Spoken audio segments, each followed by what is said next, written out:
So when I call these online leads, especially when they don't know me and I don't know them, so the gap I'm feeling, and I was like doing my self-assessment and everything. So the gap I felt is I'm not able to sync properly with them.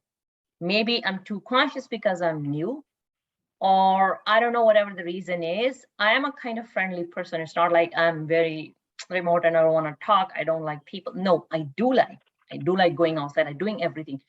But when I am talking to a stranger, it's very difficult for me to sync with them and come up with something like, I would say, common and start a conversation. I try to find that, but I have seen that it's not that something comes natural to me.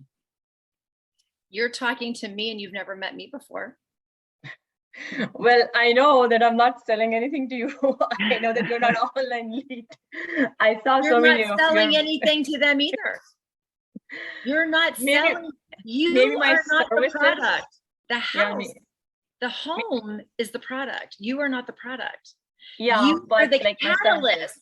You are the catalyst that brings their expectation to the opportunity.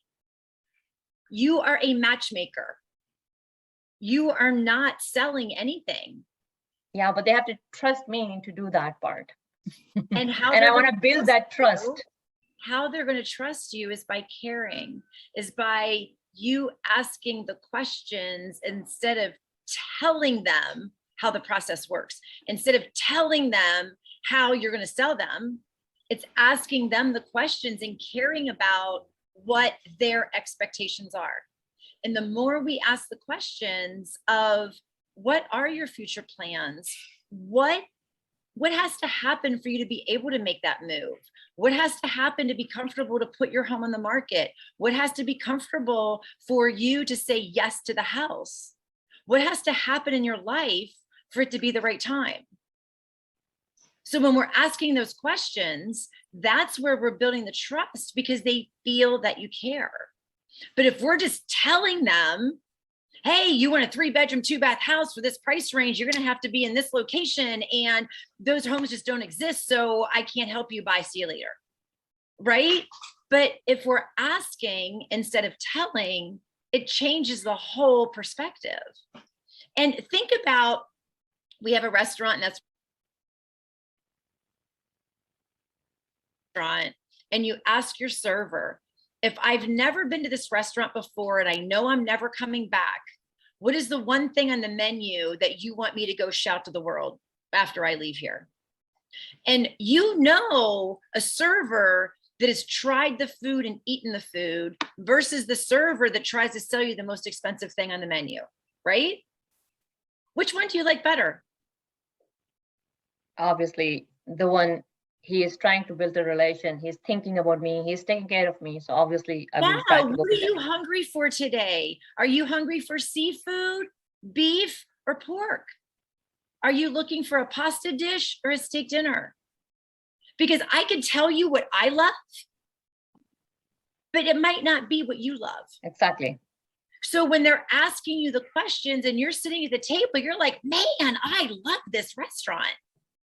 And only because they've helped you feel important, because they help you discover what you didn't realize what you were hungry for. Because when you look at a menu, you're like, oh God, when you're really hungry, you're like, can I just have one of everything? Are you hungry for seafood or meat? I don't know. Seafood sounds seafood, right? And when we're talking to people that are in a situation of thinking about a move, they're in that same indecisiveness, most of them, especially Google leads, Facebook leads, they're in an indecisive mode. And it's up to us to peel back the layers of those onions and find out if all the stars were aligned and everything was perfect, what would that move look like for you? And then you're going to know if it's something that you're going to be able to assist with now or in the future. And if it's going to be in the future, what can I do in the meantime to earn your business? How would you like me to communicate with you? That's not salesy at all. But most of the time I've noticed that's how it becomes cold. Okay. So give me an example. What's happening to you? Okay, so let's say I call a lead. First of all, the online lead, most of the time when I call them, because they were not expecting a call from us, because they did not ask for a call from us. First of all, who, why you're calling, and that type of question. So I have to explain, okay, why I'm calling, you were there, blah, blah, blah. And after that, no, I was just casually browsing. Oh, I was just curious. So these are the most of the time the sentences I'm hearing from them. And after that, like you said, okay, just try to build relation and all that. Okay, so I was talking to one person, that lead I got back in October, November. Okay, I was working. I was just like, I spoke with him and then we exchanged few emails. He was looking for pre-construction. I sent him few projects and like this, like this.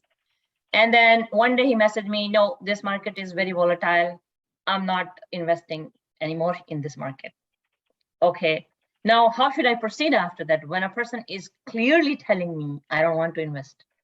I don't blame you because the market is really batshit crazy. So let me just ask you, what is your plan B? What was the intention of your move? And this might not be the best time for you to make a move. But what I'm here for is to help unpack, right? Is to find out, is this truly not the time for you to make the move, or are you just frustrated? Where are you now? How much is your mortgage payment? And where does it make the most amount of sense to invest your dollars every month in a mortgage? It might be where you are right now. Is it the best time for you to cash out, or should you just stay? If there's nothing in the market meeting your expectations, don't move.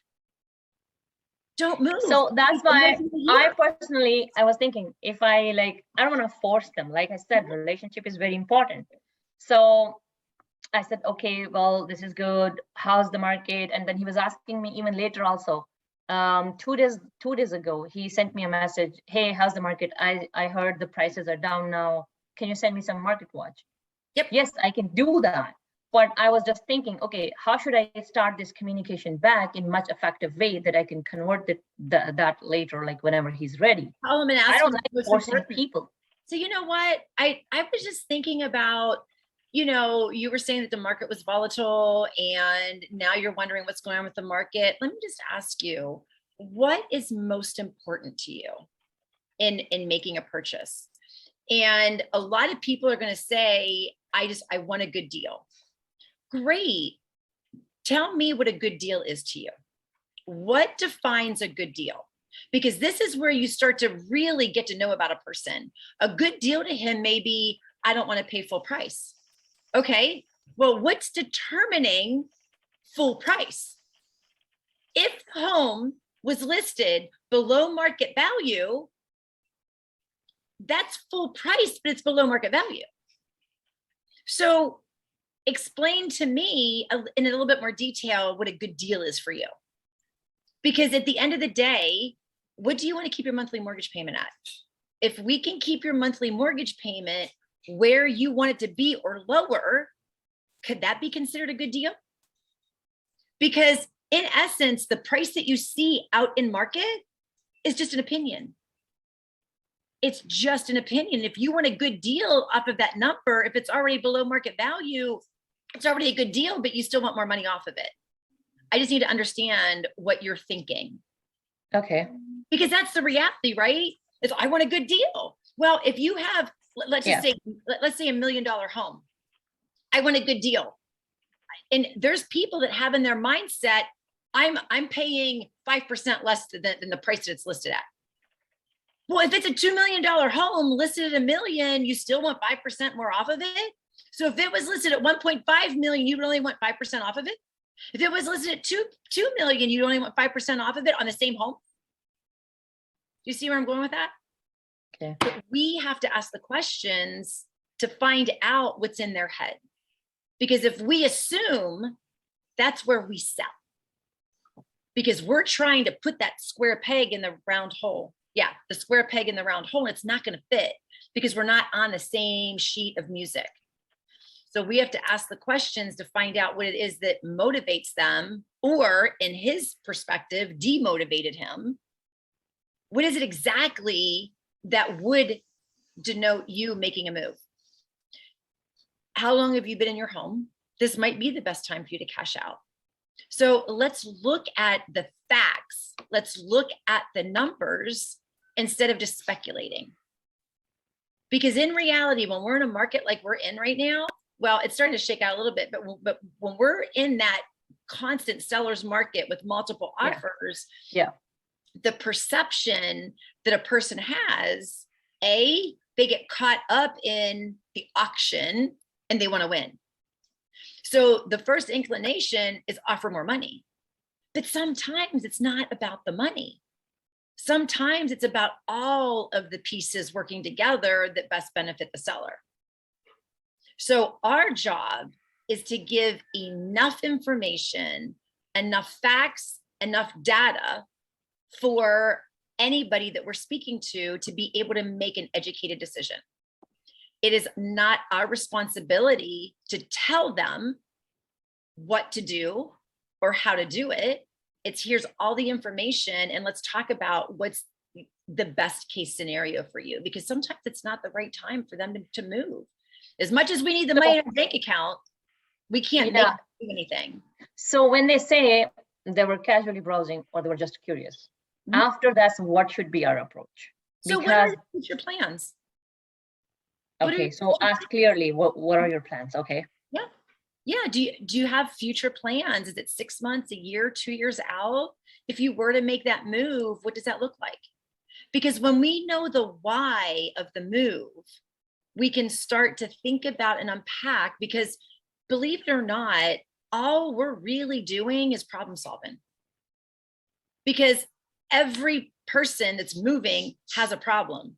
They don't have a place to go to yet. So again, like I said, we play matchmaker.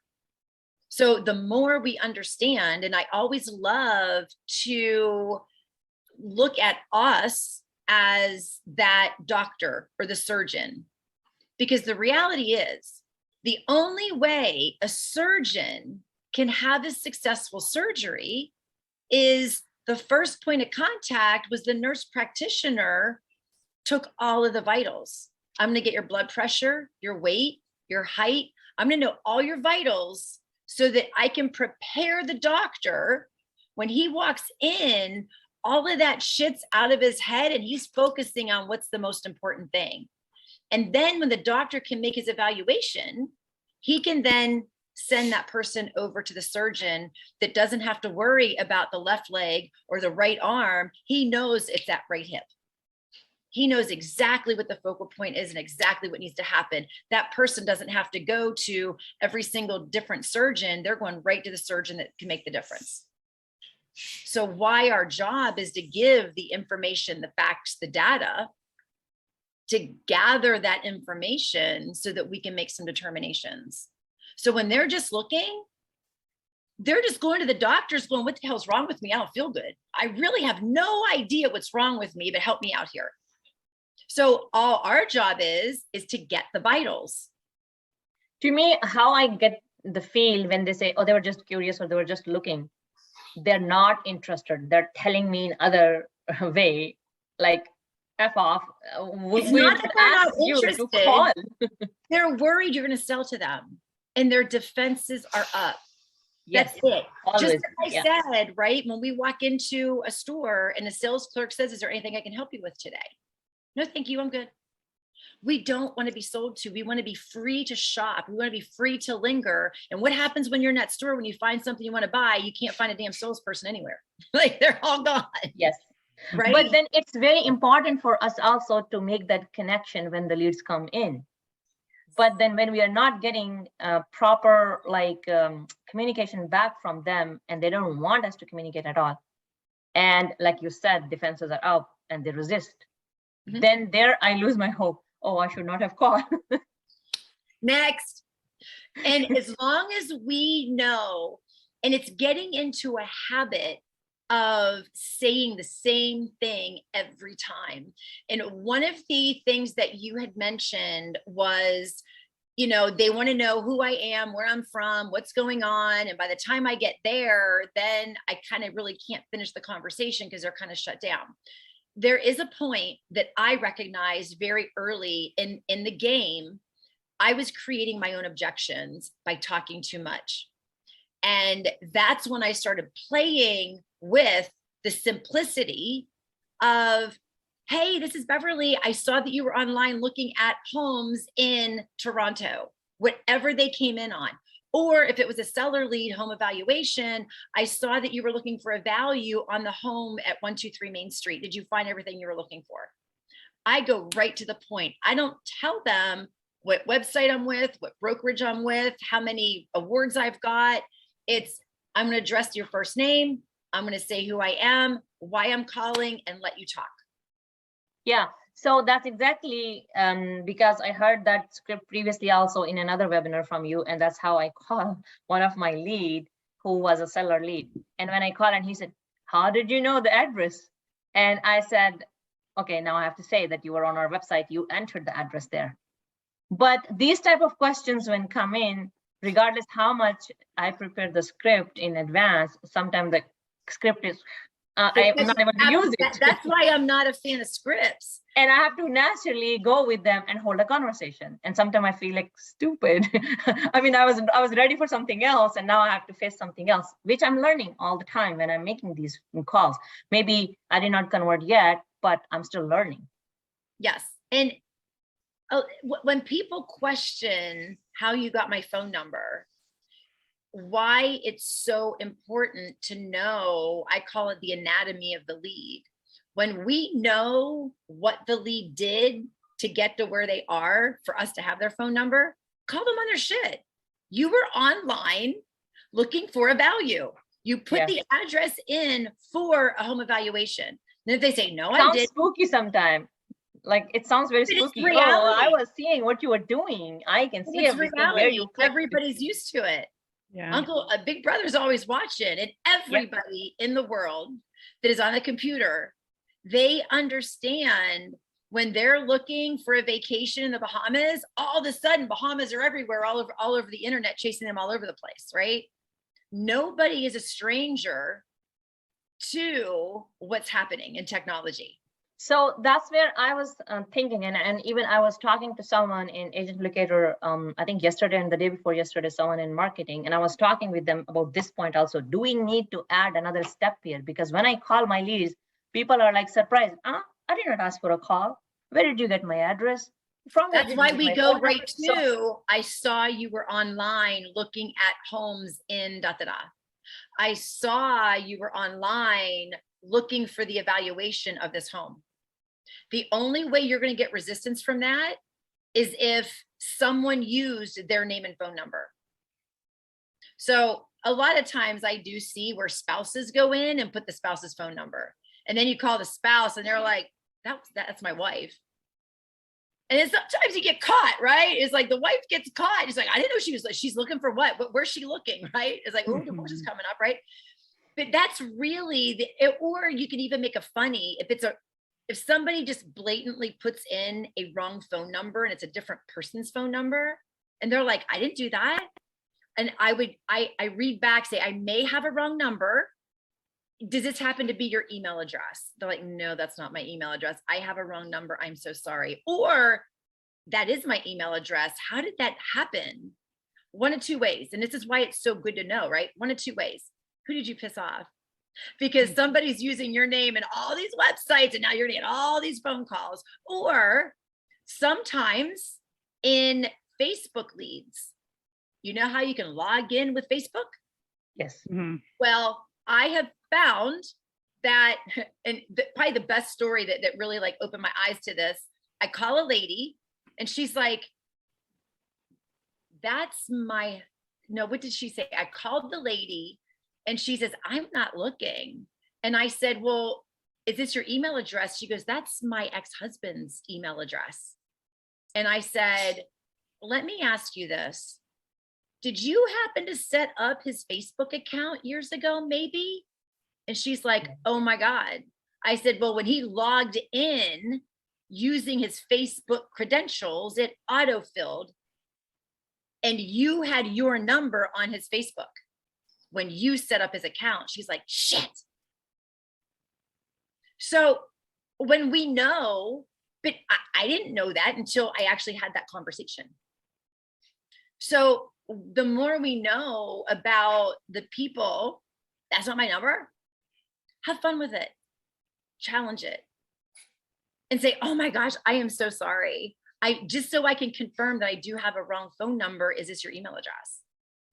Okay. And then conversation. And just by the way, do you happen to be maybe looking for a home? I have converted wrong numbers. And I've even had people say, oh my gosh, this is like fate. And then they're like, if they believe in like the stars aligning, they're like, I have to use you because this is like the weirdest thing that's ever happened. Like, I can't believe. I remember one of the leads that I converted, it was a work phone number. And the guy that had the original cell phone left the company, and the cell phone got handed to another person that was employed in the company. And that was, so it wasn't a wrong phone number, but it was a wrong phone number, if that makes any sense. And that guy happened to be looking because he just got the job and he was relocating. So you never know what you're going to get on the other side of the phone. And but I couldn't get anything yet. Well, from and online leads. And to your point, every conversation we are not going to win, which is why I found it funny that you were remembering a lead from October. That tells I me, have my database, everything in KV Core. That's what I started using when I joined my brokerage. And I have everything set up in my KV Core account. My contacts, my sphere, my neighbors, whoever I know, phone number, my colleagues, the students studying with me, everybody I have categorized. I've put different hashtags and everybody's there. Even if I'm sending them any like a happy Sunday type text, I log it there in KV Core. But AgentLocator, because I joined recently, I don't have that many leads there yet. Like it's just like 10, 15. So I have not synced it with the KV Core yet. But these leads I have seen are even most difficult to convert, the online leads. My contacts, my sphere, because they know who I am, I just need to introduce myself as realtor. Before they knew me as engineer working with telecommunication company, but now I have to introduce myself as realtor. So that's a little bit like I am making their mind, trying to add value whenever any conversation comes for real estate. And I'm lucky to have few clients from my own sphere and from through my contacts. But online leads is like just driving me crazy. I'm not able to convert. So look at it as when we're building a business, it's just like a table. And a table can only stand with a minimum of 3 legs.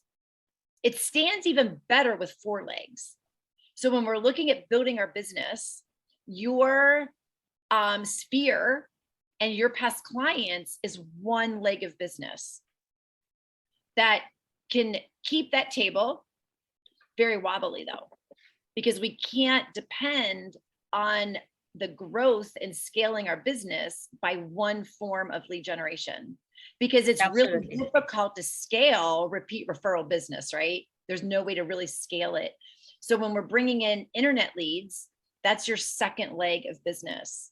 So we're now learning something new and we're helping to stabilize that table. So the discomfort of moving into the unknown is what you're feeling. And it's easier for us to say it's really hard than it is to say, this is challenging me. It is hard and challenging, but it's... So define to me, what is hard? So the conversation itself is difficult to hold, and just as I was telling you before, first thing is they become defensive right away. The second thing is I need to find now something common just to ice break and all that so that we can start a conversation. So these 2 things I have found, I'm not able to sync properly with them, with the online leads. So I'm paying, but at the end of the day, I did not convert any yet. Even I put it on Facebook or through AgentLocator, the ad I ran by myself or whatever. I don't know, maybe I don't know yet. But to my sphere, like you said, is just one way of lead gen. I need more sources also. Online is one of them. I'm working on my geofarm and my networking in my own neighborhood and everywhere. That is another. So I'm trying to come up with at least 4 to 5 lead gen systems where I can get all this business. And once it start rolling, like, as I said, I'm new. It's not even 6 months I'm in the business yet. So when you say it's difficult, what would it look like if it was easy? If they're not expecting, but at least if they know that they put this information and somebody will call them and they're ready with that mindset, they're ready to communicate back, it may be a little easier, but they become defensive right away and they don't want to hold the conversation at all. So that's what I have noticed. When you say they, is that every single lead that you have spoke to? No, not every single lead. Few of the leads, they were very nice to me also. The only thing they said, one person, like I was telling you, he said, yeah, you can send me the market report and everything. I'm not actively looking for buy and sell, but I appreciate if you put something together and send it to me. There were people like this also. But when I say they, it means like average, like most of the people. I'm finding like 70, 80% people like that. So why are we focusing on they and the difficult when we know there's easy and good conversations? Well, I'm building relationship with them. Absolutely, they're there. I'm sending them text, call, and email. But obviously, it will take time. They said they're not ready yet. And like I said, I really truly believe to build relationship. I don't want to push them. Don't want to force them. One of the person I was talking on the phone, and then he said, yes, we can meet also in person, which was good. I like that. But they are difficult. Yes, majority of them. So is it realistic to expect to have a great conversation with every single lead you get and close every single lead you get? No. So what is the expectation? My expectation is if I'm able to convert 2 to 3%, that's it. That's all I'm looking. Definitely. So you said you have like 15 leads and you got an appointment with somebody to meet with. No, that is 15 from AgentLocator, I was saying. I was putting my own ad on Facebook and on Google also. I generated my own leads through Facebook and through Google also. Okay. Some of them I'm still in contact. Some of them never replied, never, regardless. But I'm still sending them email, text. They're still on my market watch, everything, until they tell me to fuck off. I'm sorry for my language. They're but just not ready yet. Sending them. Yes, exactly. So I find this very interesting. I love this conversation. I see Crystal going like this. So your expectation is less than 3%. But yet the focus is on they are so difficult. So, well, from where I will find otherwise that 3%. See, I don't want to be negative and focus too much who's not replying back to me. And I want to look into those people. Absolutely, like said, even if I'm able to convert one, that is my listing. And that's all I want. Like even 1 out of 10, 1 out of 15, 1 out of 20. That's not bad, but even that's not happening yet. That did not happen yet at all through online leads. When did you start with AgentLocator? AgentLocator, I started back, I think, in February. But for the month of March, I was away. So I reduced my budget and then I increased my budget. I'm going to ask you a really stupid question. And it's probably going to sound stupid, but it's a funny question. Do you eat leftovers? From my kids, yes. Do you heat it up in the microwave or do you just eat it? Sometimes I just eat it. Yeah, because it's like quick, it's easy, get to it, it's done. Yeah. We don't have time to marinate. We don't have time to heat the food up. We don't have time to recook the food. We're just going to take it for what it is and eat it because we have microwave mentality. We want it now. Yeah. So true. In the reality of online leads, the biggest piece of our misconception is we think that we're exchanging our money for closings, which in a big picture, yes, we are, but our misconception is when we sign up for AgentLocator and we get a lead, we're going to get a closing right now. But what happens is the reality We're building our pipeline of business to stop the roller coaster. Because in this business, we wake up every day unemployed. We're looking for people to matchmake with. We don't know where they are. We don't know who they are. We wake up every day looking for those people. Agent Locator is delivering higher potential people into our inbox so that we don't have to go out into the grocery store and keep asking, hey, you moving tomorrow? Hey, you moving next month? Hey, you thinking about a move? Because that would suck, right? So we're getting delivered people that are looking at what's going on with the market. We just have no idea where they are in the process. So what happens while we're having these conversations, we are gathering that pipeline, because how long do you plan on being in real estate? How many more years? Forever. Right? Whole life. So if I'm going to be moving in 2025, would you still want my business? Would you still want to close me in 2025? Absolutely. Absolutely. So you're winning. You're winning because you're building that pipeline to be able to not wake up every day unemployed, because you've got Joe that's closing in, that wants to start looking in September. You've got George that's looking in December. You've got Bobby Sue that wants to look in August.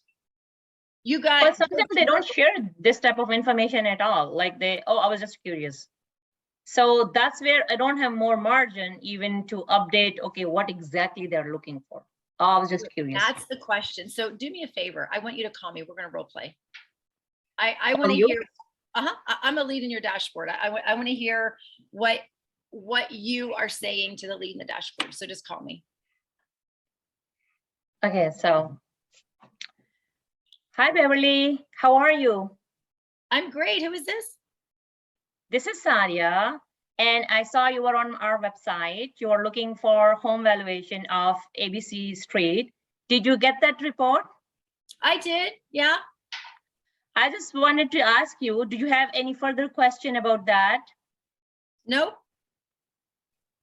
Okay, so here is most of the time I'm losing when they say no. Because usually I want to ask them if they want to know anything else other than that. But there is the place when I'm losing them. They say, no, I was looking, I was curious, and I got it. So I was thinking to change that to something else, maybe like, I don't know. You have the ability to send sold listings, so offer something of value. Well, that's fantastic that you were able to find what you're looking for. Would it benefit you to receive regular updates of the homes that are selling on your street? Regular updates I asked, Market Watch, regular updates, newsletter, those type of things I asked. Yeah. If we can put them on that. But nothing more concrete. That's what I meant. So I was thinking maybe I need some other approach. Can I call you now? Sure. Ring, ring.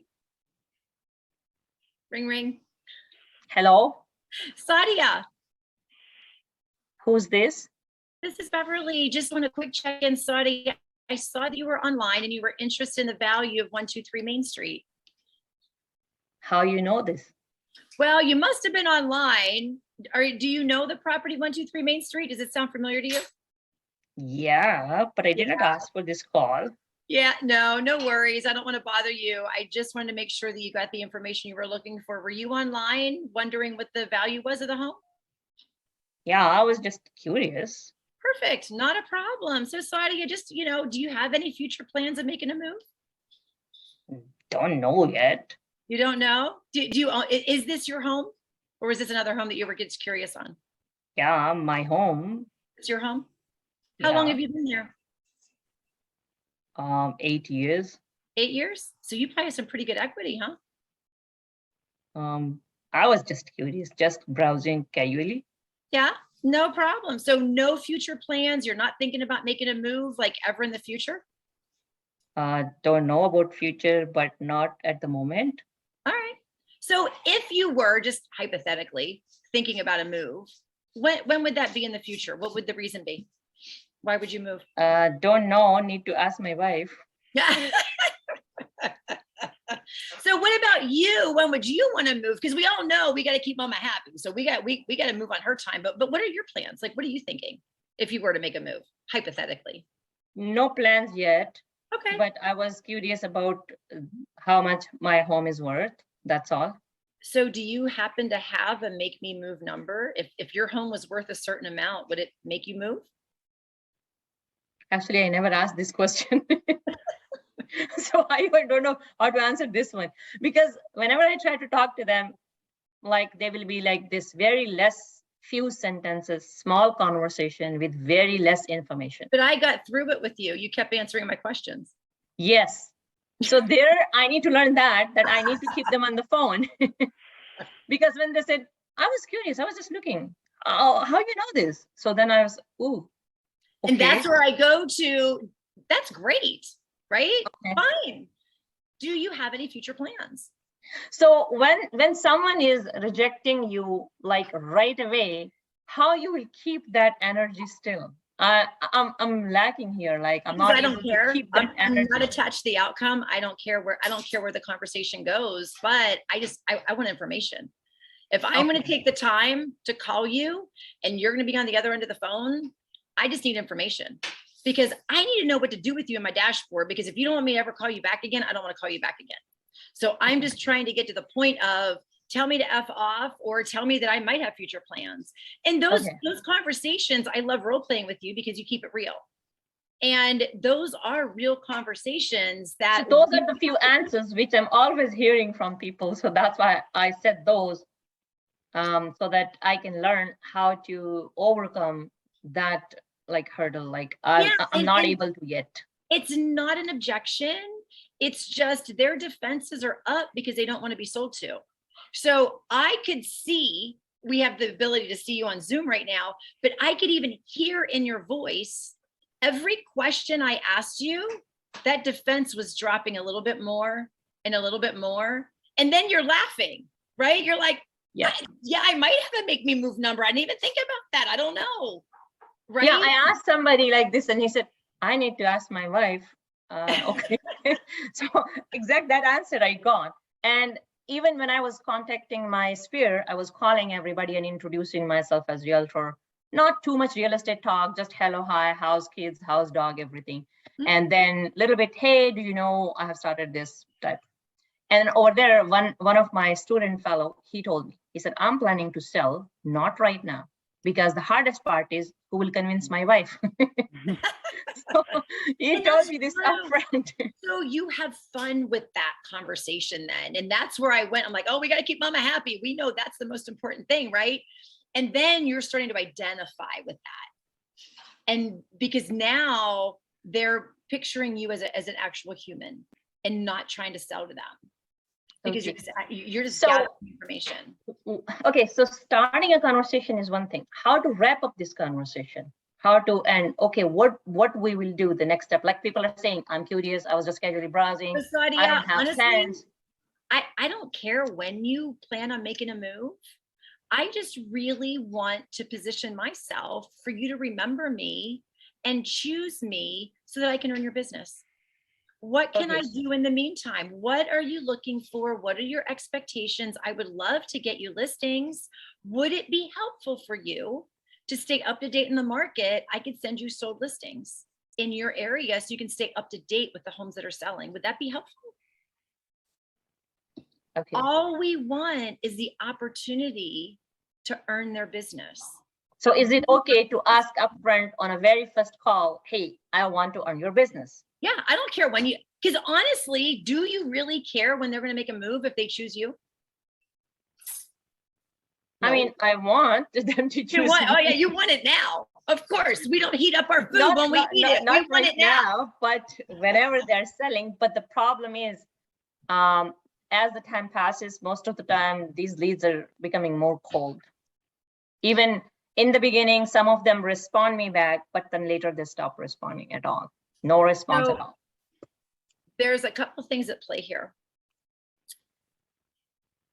Stop telling yourself the story that they are difficult that you are not a good salesperson, that they're becoming more cold. That's all justification in your mind that you've created to be able to blame that. When we get rid I of want that, I want to acknowledge that as a problem, learn it and overcome it so that I can learn it. That's why. so what we focus on expands, and where we put our energy is where it flows. Okay. So if we're thinking nobody's moving, everything's an objection, everybody does not expect my call, that's the energy that we're projecting in our phone call. So they're always going to be saying, how did you get my number? What did you call me for? I get it all the time. And this is another restaurant analogy. When people come into our restaurant as a walk-in, it is imperative to me. Everybody that knows me knows I'm a database junkie, gather data, because it's the only thing you have in a service industry. So when they come up to the hostess stand, I'm like, how many? 2? Can I get a phone number? Blah, blah, blah, blah. But every single one of our servers, they won't give me their phone number. They always tell me no. And I'm like, so tell me how you're asking. So can I have a phone number? No. Right? I don't even get an opportunity. I'm like, how many? Phone number? So it's all in our delivery, and it's all in our projection. They're fearful of asking for a phone number. I don't give two shits. I don't care if you give it to me or not. So I have no attachment to the outcome. What's your phone number? If you tell me no, okay, that's fine. Nothing's changing. Right? But if I'm fearful of asking somebody for their phone number, they're going to feel that fear, and they're going to be like, no. Well, why do you want my number? You want my number because you're up to no good. Right? That's what I'm proposing. That's what I'm presenting. So if I'm thinking that when I'm making phone calls, that they're going to wonder like why I'm calling and how I got their number. That's exactly what you're going to get.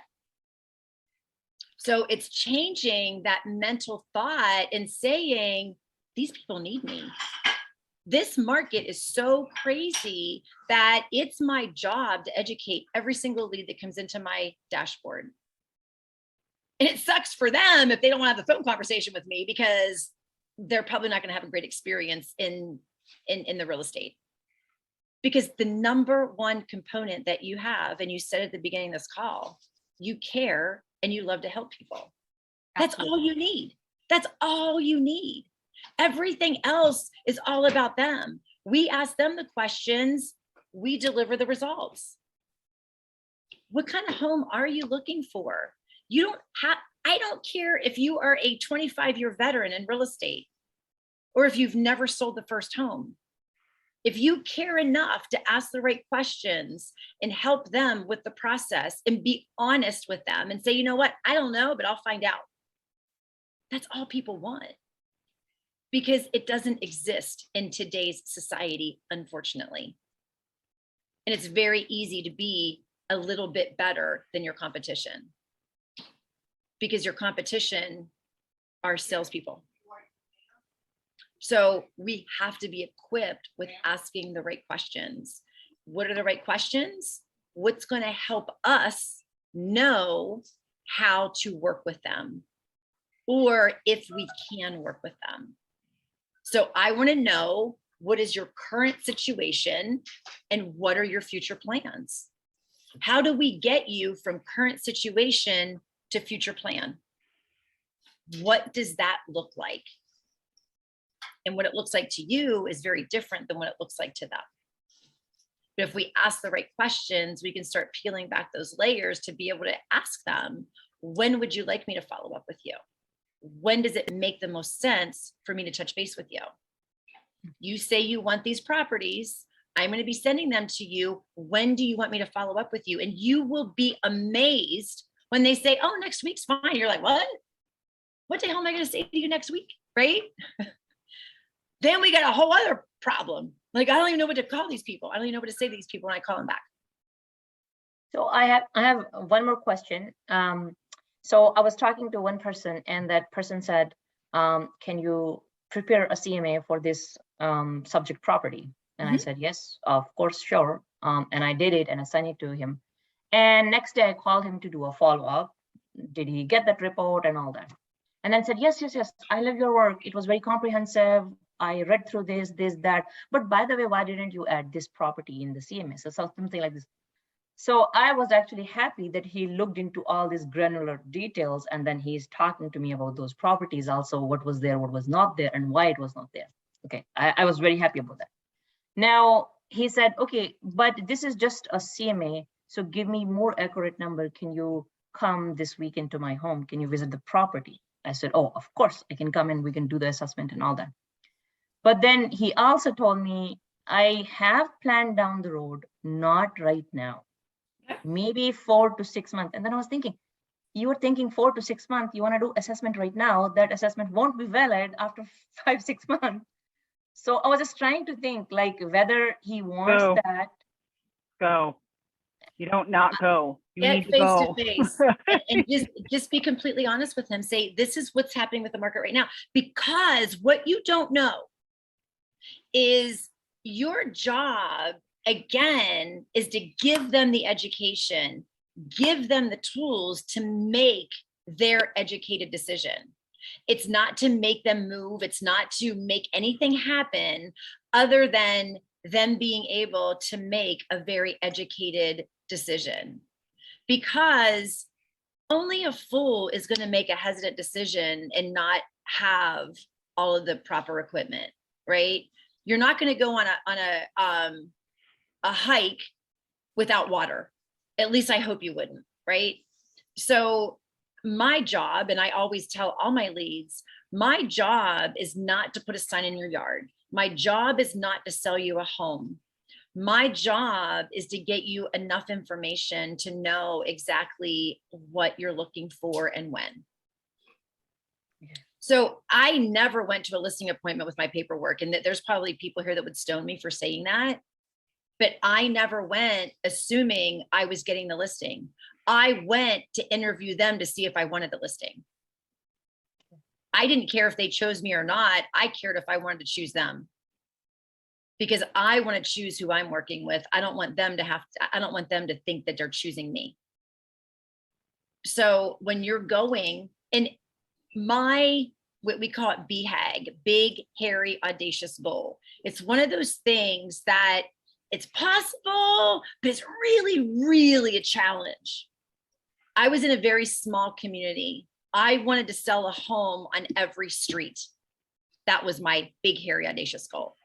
So with that being said, it was never a waste of time to walk into a property for whatever reason, because the more homes I was in, the more probability and the more I knew my market. So don't worry about what he's thinking, because he may very well put his home on the market before 4 to 6 months. If the numbers are calculated properly, he may very well. But it's all. Or I was thinking maybe he's calling 2, 3 listing agents to do the listing presentation. And he might. That's what they do. And that's why he's saying, no, I'm not could. selling right now. I may sell like 4 to 6 months, but you can come for the assessment and CMA right now. And go create that relationship, because this is what I'll promise you. The other 2 agents will never follow up with him. And if you have a good follow-up practice and you care enough to call and follow up, that is what's going to sell. And he's likely just preparing his house for sale. That's why he's getting somebody to come in now. He may have small repairs. He may need to clean out and get rid of all his junk. He may need, so that's his, ideally really 4 to 6 months. House is really nice. I prepared the CMA and I saw the previous listing when he purchased and everything. It's a big, like a more than 2 million property. But the hesitation that he wanted me to come, but he doesn't want to do the business right now. That's what I got. Here's what's really funny, right? We can only make decisions because we work on logic. Our mind has to figure everything out before we actually execute on anything. And that is our worst enemy, because you've now created a story that's not real. You've created your own story for this thing. I was thinking, how can I be better prepared for this thing? Your preparation is to go. And shouldn't he be looking at other listing agents? Shouldn't he be completely educated and know he's choosing the right person? It's in his best interest to do so. So let's not worry about that. Let's worry about our delivery, and let's worry about not even worry. It's not even the right word. Let's go and do best. Let's care and let's help people. And that is what's going to carry you. And find out what is most important for you. What can I do to earn your business? And I remember, and it's funny how like one instance always stands out in your life, but calling seller leads. And I remember significantly the one guy, he says, you're like the 80th agent that's called me. And I said, okay, that's fine. He goes, look, I'm not looking to go on the market. This was like September. He's like, I'm not looking to go on the market until next spring. Can you send me something? I said, let me ask you this.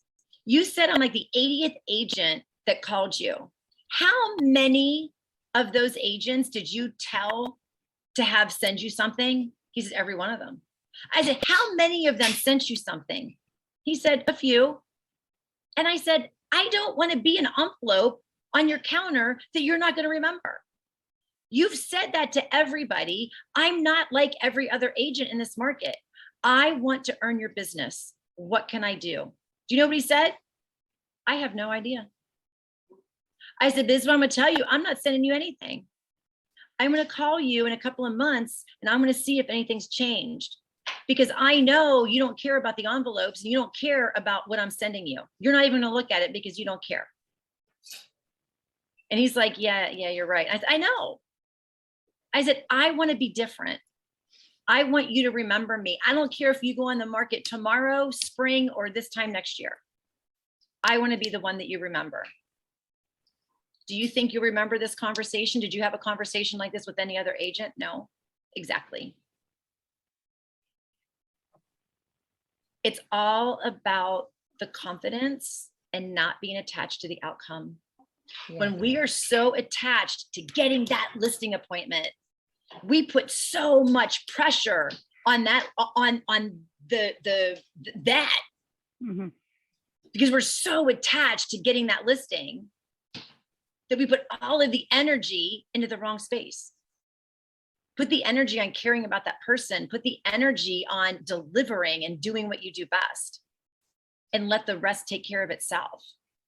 Because when we're going through the process and we fall in love with the process, that is what's going to bring about the outcome. And it can't be wrong. If you're doing what you're meant to be doing, whether you get it or not, it doesn't change anything. Your bank account maybe, but if you continue, for sure. if you continue to have the conversations and you continue to show up and you continue to do it for the right reasons, and not because you're a salesperson, not because you want money in the bank account, but because you care and you want to help people, the more people that you can get in front of, the more opportunities and the more that you are going to be positioning yourself to have more wins and not have to worry about that one listing appointment. Yeah, no, thank you very much. It's easier too when you think as a lead will take, the average lead takes anywhere from 6 to 24 months to transact. So if you always go in knowing that this isn't a now business anyway, we're just going to build a relationship, you're going to be a lot more relaxed on that call. You have no expectation at that time. Everything else is just kind of, if something happens sooner than that, it's like a blessing. It's like a reward.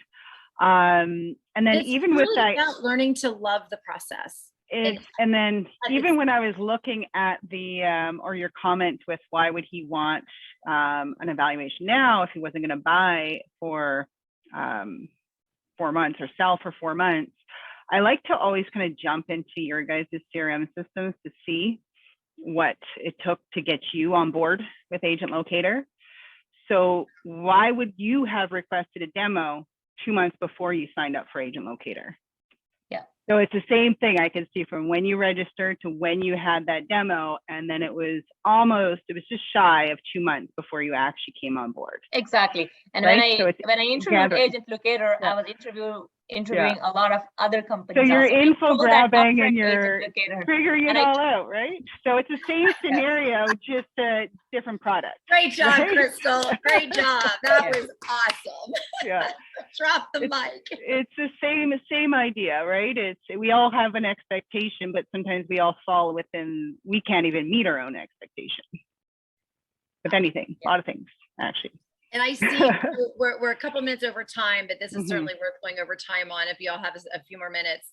I see Priyanka, she said how to handle unresponsive leads. They are online and on and off, but never pick up the phone, answer email or text. Then the email campaign gets turned off and the leads go under the radar. So yes, this is my belief. When we sit down to call our leads, when we carve that time out, whether it's 10 minutes or an hour, it doesn't matter. Whoever we are meant to communicate with at that time is going to answer the phone or call you back. We cannot make people respond to a text. We cannot make people pick up the phone, or we cannot make them respond to an email. But when that time is right, I promise you, there will be a correspondence. When the time is right to have the conversation, it will happen. But what happens is we don't take the time to make the phone calls consistently to position ourselves to be at the right place at the right time. So this industry is great at teaching speed to lead, but they're not so great at driving fact that the consistency is where it's going to make the difference. And yes, the majority of our leads are going to be non-responsive. And to text, what I say to that is you get a text message when you're in the middle of a webinar, and then your phone rings as soon as you get, because you see it come on your phone, right? Like you see it right in here. My daughter, I just see my daughter sent me a text message. If I have something to do that pops up, I saw the text message on the front of my phone, I mentally responded. I'm going about my next task and I forget that I didn't physically respond to that text message. So it's not the lead's fault that they're not responding. It's just we caught them at a bad time, that they didn't want to answer the phone, that they didn't want to respond to a text message, because I promise you, everybody mentally responds to a text message. We just have to be diligent enough to keep it going. And all that means, Priyanka, is the leads that are moving through your dashboard, they are going to be changing in that highest and best use of time, in that priority, because the newer leads are the highest priority because we want to know where they are in the process. Now, if they stop looking at properties and they're completely disengaged, they're not my highest and best use of time to be calling. But you better believe if I don't have a client and I'm not out with somebody, I'm going deeper in that dashboard. And it's just all about setting yourself up and positioning you to be at the right place at the right time. But if we're not calling our leads, we're never going to be there. What should be our process for a lead who is in the very initial phase of home buying? Should we meet them and set up the roadmap from finance to buying process? Ask them, what's most important to you in this process? Are you a buyer that wants to have all of the tools and be ready when that time is right? Or do you want to wait a little bit till we get closer to that time frame? What makes the most sense for you? I just want to earn your business. What can I do to earn your business? So ask them. It takes all of our guesswork out of it. We don't have to assume anything. We don't have to push anything.